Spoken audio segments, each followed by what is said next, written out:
اول خوندکارین درس کردی نه لیک جه دبستان نافچه گوره تنه لوی دبستان 200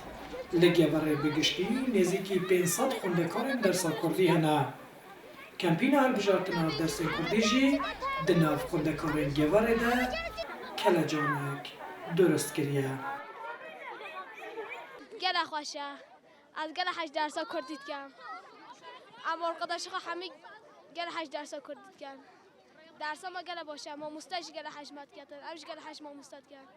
کدا بالا باشه با عزمان بود دلیه کدی نزانم بود با همه تشتا باشه الله به درس کردی ای الله به درس کردی گله خوشه من نزانیت مزانیت بهند گله خوشه گلیزار یک جه ماموستاین درسا کردیه او روژه 6 ساعتان درسا کردی دیده زاروکان و بدیت ناویجی زاروکن که درسا کردی دخوینن ده درس خوین دنده جی سرکفتی تر دبن. بگشتی 10 پولن من هنه یعنی از دکوم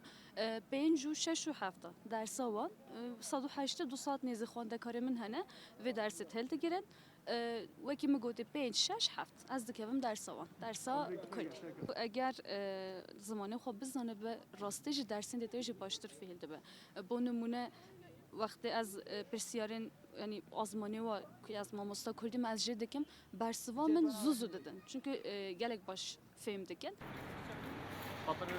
لگواره یک جدا خواست سرکه زیده کن اجمارا ماموستایانه جبر کتبی اجمارا زیده یا خونده کاران تنه 3 ماموستاین درسا کردی هنه.